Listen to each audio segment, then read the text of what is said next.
ancien international de football et ancien capitaine de l'équipe nationale du Mali. Ici Diallo, vous étiez l'un des artisans de l'équipe nationale des Aigles du Mali en 72. Oui. D'ailleurs, c'est vous qui portez le brassard de capitaine. Oui. Quel souvenir retenez-vous de ce tournoi? Bon, c'est un souvenir, disons, mitigé. Parce qu'on était parti pour gagner la coupe. On ne l'a pas eu, on a échoué en finale. Bon, mais je crois que cet échec-là, il y a des explications. Nous avions joué contre le Zaïre, qui était à l'époque la meilleure équipe d'Afrique, que nous avons battu. Mais au bout d'un match vraiment intense, parce qu'il y a eu prolongation. Donc le quatrième but qui a été marqué par Adama Traoré est intervenu vraiment vers la fin du match. C'est comme ça que nous avons éliminé le Zaïre. Bon, arrivé maintenant à la finale, c'était difficile.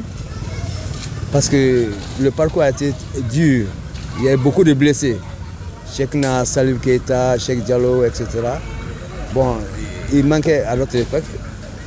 Il n'est pas dit qu'ils ont été remplacés par moi, que rien, mais on avait une habitude avec eux de bien travailler, quoi. Donc, à la finale, nous avons perdu. Comment? D'abord, en première mi-temps, on gagnait parce qu'on menait 1-0. Maintenant, en deuxième mi-temps, l'équipe s'est effondrée. Je crois qu'il y a une explication. Parce que même avant le match de la finale, le match de classement Zaïre-Cameroun a été largement gagné par le Cameroun par 5-2. Et bon, nous aussi, on a perdu en deuxième mi-temps, 3-2. Bon, cela explique qu'on était vraiment fatigué. Parce que l'équipe s'est vraiment effondrée en deuxième mi-temps.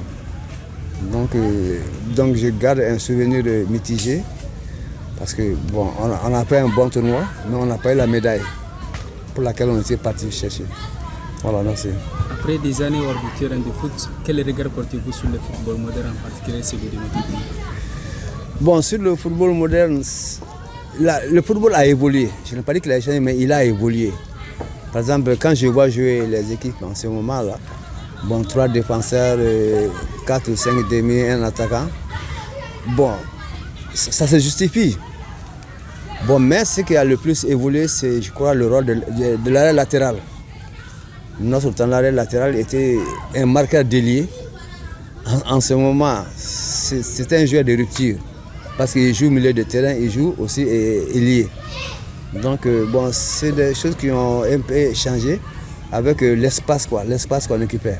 Le football moderne est vraiment intense, rapide et engagé, alors qu'à notre temps, c'était vraiment un football très technique, mais qui avait aussi un engagement profond. On jouait au football avec réflexion et abnégation à l'époque. Bon, maintenant, bon, c'est un autre football, quoi, parce que le football est intense, les matchs se jouent à des temps rapprochés. Alors que nous, dans notre temps, on jouait presque tous les week-ends, quoi. Mais on ne jouait pas 2 fois dans la semaine ou 3 fois dans la semaine. Donc, c'est les remarques que je fais au football moderne par rapport à notre temps. Aujourd'hui, les anciens footballeurs se retrouvent au sein de l'INAFOM, avec à sa tête Mokhtar Sow. Avez-vous une attente particulière vis-à-vis de ce regroupement? Oui, mon attente, c'est que, en tant qu'ancien footballeur et puis personne âgée, je crois que nous ne pouvons que penser à la réconciliation. Parce qu'il paraît-il, il y aurait 2 blocs. Bon, moi, je ne vois pas la nécessité de ça. Si on veut servir le football, on est là pour le football et pour les footballeurs.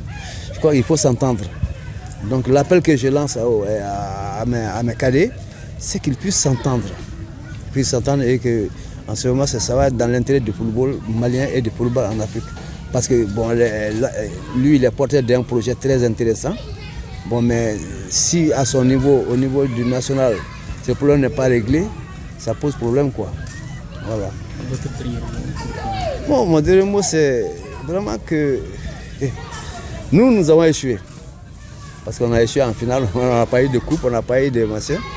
Mais je souhaiterais quand même que l'équipe nationale du Mali puisse remporter un jour, et très proche, la Coupe d'Afrique des Nations. Mokhtar Sow, président des anciens footballeurs du Mali.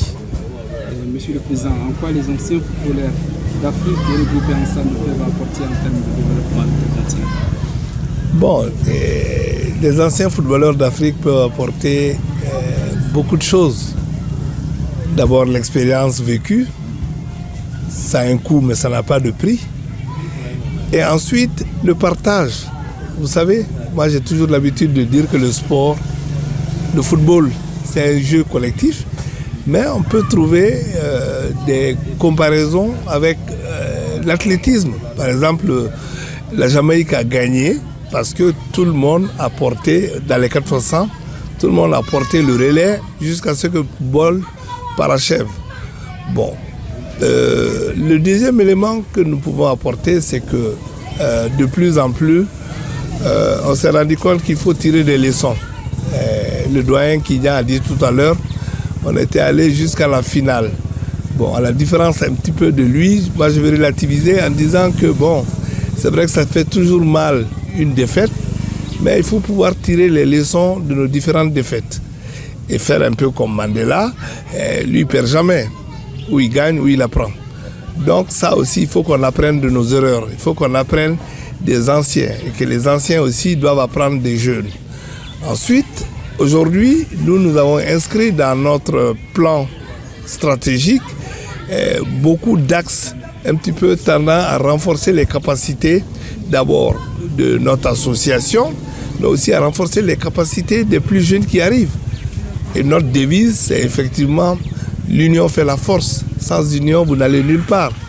Donc, pour nous, aujourd'hui, c'est très important de se tendre la main. C'est très important de venir à l'école des anciens. Et c'est très important de voir les anciens comme plutôt des compléments, au lieu de les traiter des fois comme des vieux. On est des personnes âgées, c'est vrai, mais on n'est pas des vieux au sens où ça a une connotation un peu négative. Et nous estimons que bon, c'est très très important qu'il y ait un petit peu ce lien. Après l'adhésion de pays comme le Cameroun, le Togo, peut-on s'attendre à quel pays, à d'autres pays d'Afrique, l'atteinte de l'objectif de l'AFCON?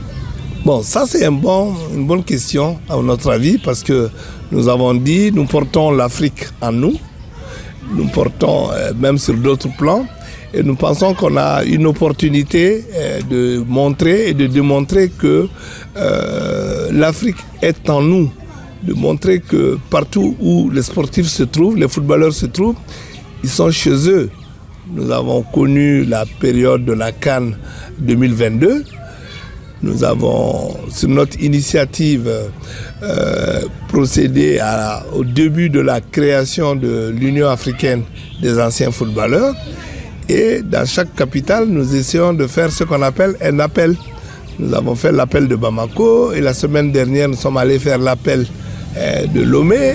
Demain, ce serait Abidjan et après Dakar et après Casa, l'Afrique du Sud.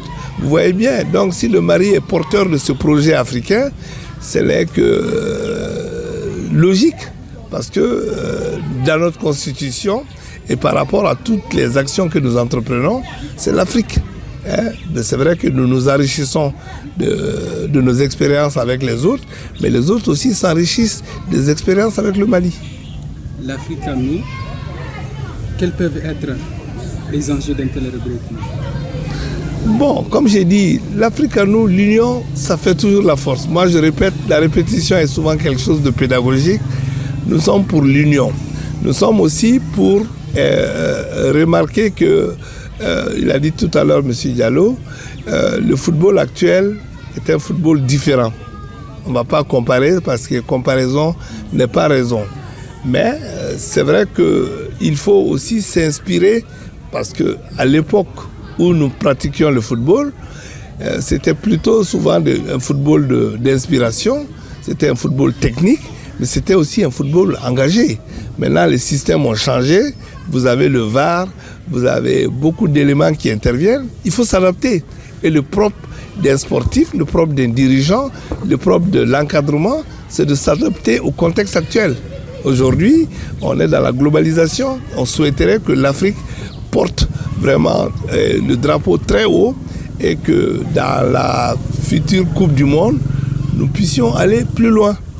Et pour notre pays, nous souhaitons vraiment que le Mali puisse remporter une de ces coupes d'Afrique parce que je pense que nous le méritons.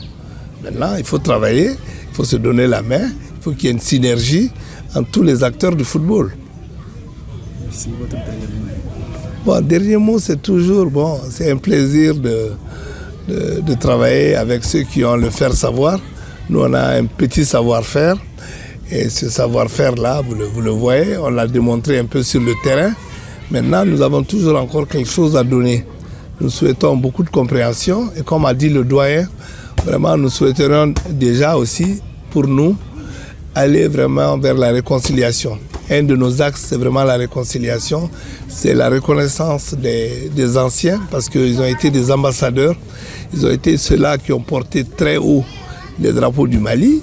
Maintenant, nous pensons que nous devons être sur le toit, non seulement sur le plan footballistique, mais nous devons prendre le lead un petit peu de cette Union africaine des anciens footballeurs. Si aujourd'hui, demain, les Eto'o, les Drogba, même pourquoi pas Ouéa se retrouvent ici au Mali pour s'engager sur nos problématiques telles que la paix, c'est beaucoup de choses pour le Mali, mais c'est beaucoup de choses aussi pour l'Afrique. Ça, c'est vraiment mon dernier mot.